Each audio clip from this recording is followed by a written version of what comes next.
ಶಿಡ್ಲಘಟ್ಟ ತಾಲೂಕಿನ ದಿಬ್ಬೂರಹಳ್ಳಿ ಪೊಲೀಸ್ ಠಾಣೆಯ sub inspector Nagaraj ಅವರು ಶಾಲಾ ವಿದ್ಯಾರ್ಥಿಗಳಿಗೆ ಕಾನೂನು ಮತ್ತು ಸುರಕ್ಷತಾ ಜಾಗೃತಿ ಅರಿವನ್ನು ಮೂಡಿಸಿದರು. ಶಿಡ್ಲಘಟ್ಟ ತಾಲೂಕಿನ ಅಜ್ಕದ್ರನಹಳ್ಳಿ ಗೇಟ್ ಬಳಿ ವಿದ್ಯಾರ್ಥಿಗಳಿಗೆ ಕಾನೂನಿನ ಅರಿವು ಮೂಡಿಸಿ ಮಾತನಾಡಿದರು. 18 ವರ್ಷ ತುಂಬುವ ಮುನ್ನ ಬೈಕ್ ಅಥವಾ ಇತರೆ ವಾಹನಗಳನ್ನು ಚಲಾಯಿಸಬಾರದು. ಅಪರಿಚಿತ ವ್ಯಕ್ತಿಗಳ ವಾಹನದಲ್ಲಿ ಯಾವುದೇ ಕಾರಣಕ್ಕೂ ಹೋಗಬಾರದು. ಅಪರಿಚಿತರಿಂದ ಚಾಕ್ಲೇಟ್, ಉಡುಗೊರೆ ಅಥವಾ ಇನ್ನಿತರೆ ವಸ್ತುಗಳನ್ನು ನೀವು ಸ್ವೀಕರಿಸಬಾರದು ಎಂದು ವಿದ್ಯಾರ್ಥಿಗಳಿಗೆ ಮನವಿ ಮಾಡಿದರು. ಇದರ ಜೊತೆಗೆ ವೈಯಕ್ತಿಕ ಸುರಕ್ಷತೆ, ಅಪರಿಚಿತರೊಂದಿಗೆ ಎಚ್ಚರಿಕೆಯಿಂದ ವರ್ತಿಸುವುದು, ಸಂಶಯಾಸ್ಪದ ಘಟನೆಗಳು ಕಂಡುಬಂದರೆ ತಕ್ಷಣ ಶಿಕ್ಷಕರು, ಪೋಷಕರು ಅಥವಾ ಪೊಲೀಸರಿಗೆ ಮಾಹಿತಿ ನೀಡುವಂತೆ ಸಲಹೆ ನೀಡಿದರು. ವಿದ್ಯಾರ್ಥಿಗಳಲ್ಲಿ ಕಾನೂನು ಅರಿವು, ರಸ್ತೆ ಸುರಕ್ಷತೆ ಹಾಗೂ ಆತ್ಮರಕ್ಷಣೆಯ ಬಗ್ಗೆ ಜಾಗೃತಿ ಮೂಡಿಸುವ ಉದ್ದೇಶದಿಂದ ಈ ಒಂದು ವಿಚಾರವನ್ನು ವಿದ್ಯಾರ್ಥಿಗಳಿಗೆ ತಿಳಿಸುತ್ತಿದ್ದೇನೆ ಎಂದು ತಿಳಿಸಿದರು. 25,000 ರೂಪಾಯಿ ದಂಡ ಗೊತ್ತಾಯ್ತಾ?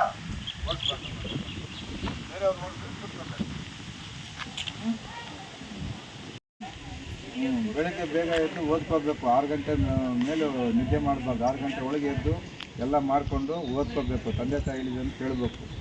ಸಂಸ್ಕಾರವಂತರಾಗಬೇಕು. ಚೆನ್ನಾಗಿ ಓದಬೇಕು. ಮುಂದೆ ನೀವು ದೊಡ್ಡವರಾಗಬೇಕು. ಈ ದೇಶದ ಆಸ್ತಿ, ಈ ರಾಜ್ಯ ಮತ್ತು ಈ ದೇಶಕ್ಕೆ ಆಸ್ತಿಗಳಾಗಬೇಕು. ರಸ್ತೆಗಳಲ್ಲಿ ವಾಹನಗಳ ನೋಡಿಕೊಂಡು ಓಡಾಡಬೇಕು. ವಿಡಿಯೋ ಮಾಡ್ತಾ ಇದೆಯಲ್ಲ, ಗೊತ್ತಾಯ್ತಾ? ಚೆನ್ನಾಗಿ ಓದಬೇಕು. ಕೇಳಬೇಕು. ಚೆನ್ನಾಗಿ ಓದಿ ತಂದೆ ತಾಯಿ ಕೇಳಿ ಅವ್ರು ಹೇಳಿದಾಗ ಮೊಬೈಲ್ ಯೂಸ್ ಮಾಡಬಾರ್ದು. ತಂದೆ ತಾಯಿ ಮೊಬೈಲ್ ಎಲ್ಲ ಯೂಸ್ ಮಾಡಬಾರ್ದು. ಗೊತ್ತಾಯ್ತಾ? ರಸ್ತೆಗಳಲ್ಲಿ ಹುಷಾರಾಗಿ ಓಡಾಡಿ ವಾಹನಗಳನ್ನ ನೋಡ್ಕೊಂಡು. ಗಾಡಿಗಳಲ್ಲಿ ಸರ್ ಗಾಡಿ ಓಡಿಸ್ತಾರೆ ಹುಡುಗರು, ಅವನ್ನೆಲ್ಲ ಗಾಡಿ ಓಡಿಸ್ತಾನೆ. ಗಾಡಿ ಓಡಿಸ್ತೀಯಾ? ಇವಳ ನೋಡು, 18 ವರ್ಷಕ್ಕೆ ಮೇಲ್ಪಟ್ಟು ಗಾಡಿ ಓಡಿಸ್ಬೇಕು. DL ತಗೊಂಡು ಗಾಡಿ ಓಡಿಸ್ಬೇಕು. 18 ವರ್ಷ ಓಡಿದ್ರೆ ತಂದೆ ತಾಯಿಗೆ 25,000 ರೂಪಾಯಿ ಫೈನ್ ಹಾಕ್ತೀವಿ. ಕರ್ಕೊಂಡೋಗಿ ಓಡ್ತಾರೆ. ಗೊತ್ತಾಯ್ತಾ? ಸಣ್ಣ ಮಕ್ಕಳು DL ಇಲ್ದಿರ ಗಾಡಿ ಮೇಲೆ ಓಡಿಸ್ಬಾರ್ದು. ಗೊತ್ತಾ? ಓಡಿಸಿದ್ರೆ ಇನ್ನೊಂದು ಸಿಕ್ಕಿದ್ರೆ ನಿಮ್ಮ ತಂದೆ ತಾಯಿನೆಲ್ಲ ಕರ್ಕೊಂಡೋಗಿ ಕೋರ್ಟಲ್ಲಿ ನಿಲ್ಲಿಸಿ 25,000 ರೂಪಾಯಿ ದಂಡ. ಗೊತ್ತಾಯ್ತಾ? ಓಡಿಸ್ಬಾರ್ದು. ಬೇರೆಯವ್ರು ಓಡಿಸ್ತಾರೆ.